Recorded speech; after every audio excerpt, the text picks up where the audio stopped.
Hi guys, Deewana cinema చూస్తాను భయ్య. దీంట్లో మెయిన్ లీడ్ కల్కి ఇంకా శుభం సినిమాలో నటించిన హర్షిత్ రెడ్డి. దివానా ఒక లవ్ స్టోరీ భయ్య. డిగ్రీ అయిపోయి ఖాళీగా తిరిగే ఒక యువకుడు. ఆయన ఒక అమ్మాయిని లవ్ చేస్తాడు భయ్య. Love at first sight. ఆ అమ్మాయి ఏమో మంచిగా గవర్నమెంట్ జాబ్ చేసుకుంటుంటది. హీరో చాలా ఆబ్సెస్డ్ గా ఉంటాడు, నాకు ఆ అమ్మాయి కావాలి అన్నట్టు. వీరిద్దరు కలుస్తారా లేదా అనేది సినిమా. హీరో ఫ్రెండ్స్ గా చేసిన ఇద్దరు బాగా చేశారు భయ్య. ఫస్ట్ హాఫ్ లో వాళ్ళ ముగ్గురు ఫన్ బాగుంటుంది. సినిమా అంతా తెలంగాణ స్లాంగ్ లో ఉంటుంది భయ్య. ఫార్చునేట్లీ ఈ సినిమాలో తెలంగాణ స్లాంగ్ ని ఖూనీ చేయలేదు, చాలా ఆథెంటిక్ గా ఉంది. ప్రతి క్యారెక్టర్ బాగా మాట్లాడింది. నరేష్ గారు ఇంకా ఝాన్సీ గారు హీరో మదర్ అండ్ ఫాదర్ లాగా బాగా చేశారు. వాళ్ళిద్దరు క్యారెక్టర్స్ చూస్తుంటే ఓ Telangana middle class father and mother లాగా అనిపించారు. చాలా రిలేటబుల్ గా ఉన్నారు వాళ్ళు. బలగం వేణు గారు కూడా ఒక చిన్న క్యారెక్టర్ ప్లే చేశారు భయ్య ఈ సినిమాలో. Small role big impact. ఈ సినిమాలో హీరోయిన్ చాలా క్యూట్ గా ఉంది భయ్య. సినిమా రిలీజ్ కి ముందు నేను ట్రైలర్ రియాక్షన్ వీడియో వేసాను. దాంట్లో చెప్పాను ఈ అమ్మాయిని నా క్రష్ లిస్ట్ లో యాడ్ చేసుకున్నానని. సినిమా చూసాక అందంతో పాటు అభినయం కూడా ఉంది. కళ్ళతో మంచి మంచి ఎక్స్ప్రెషన్స్ ఇచ్చింది. ఇంటర్వెల్ ట్విస్ట్ సూపర్ గా ఉంది భయ్య. ఎక్స్పెక్ట్ చేయలేదు అసలు.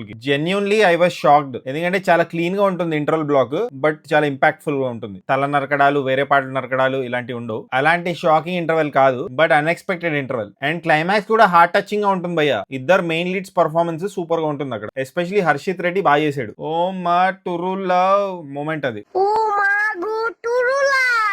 ఈ సినిమా మేజర్ స్ట్రెంగ్త్ ఏంటంటే భయ్య స్టోరీ అండ్ డైలాగ్. ఫ్రెండ్స్ మధ్యలో రిలేటబుల్ కామెడీ ఉంటుంది. వాళ్ళ ఫ్రెండ్షిప్ చూస్తే మన ఫ్రెండ్స్ కూడా గుర్తొస్తారు. ఫ్రెండ్స్ తో జరిగిన కొట్లాటలు, మళ్ళీ కలిసిపోవడం. ఎమోషన్ వైజ్ కూడా బాగుంది భయ్య సినిమా. హీరోకి వాళ్ళ మదర్ అండ్ ఫాదర్ తో కొన్ని సీన్స్ ఉంటాయి భయ్య ఫస్ట్ హాఫ్ లో. Initial portion of the movie చాలా రిలేటబుల్ గా ఉన్నాయి ఆ సీన్స్. నన్ను నేను చూసుకున్నాను అక్కడ. అండ్ ఈ cinema music and background score is also good భయ్య. రెండు పాటలు బాగున్నాయి. కొన్ని ప్లేసెస్ లో బ్యాక్గ్రౌండ్ స్కోర్ కూడా బీన్ బెటర్. కానీ ఈ సినిమాతో ప్రాబ్లం ఏంటంటే ఇది ఒక లవ్ స్టోరీ కదా. సో లవ్ స్టోరీని పక్కన పెట్టి వేరే ఎలిమెంట్స్ గురించి డిస్కషన్ జరుగుతుంటది. అవి చూపిస్తుంటారు. They feel like fluff. And first half లో అబ్బాయి అమ్మాయిని చూడడం, హీరో హార్ట్ లో లవ్ చిగురించడం, ఈ పోర్షన్స్ ఏవైతే ఉన్నాయో కొంచెం క్లీషేగా అనిపించాయి. ఆ పోర్షన్స్ కొంచెం బెటర్ గా రాసుంటే బాగుండేది. అండ్ సెకండ్ హాఫ్ లో హీరో ట్రాన్స్ఫర్మేషన్ ఉంటుంది భయ్య. అది చాలా ఫాస్ట్ ఫార్వర్డ్ గా ఉంటుంది అండ్ నమ్మశక్యంగా ఉండదు. అండ్ అక్కడక్కడ లో బడ్జెట్ ఫీల్స్ ఇస్తుంది భయ్య సినిమా. క్వాలిటీలో కాంప్రమైజ్ అయినట్టు, కెమెరా క్వాలిటీ తగ్గిపోతుంటుంది. కొన్ని షార్ట్స్ ఏమో మంచి కెమెరాతో తీసినట్టు ఉంటుంది, కొన్ని షార్ట్స్ ఏమో మొబైల్ ఫోన్ లో తీసినట్టు ఉంటుంది. But nevertheless Deewana movie is made by youngsters. ఒక యంగ్ టీమ్ చేసినట్టు కనిపిస్తుంది.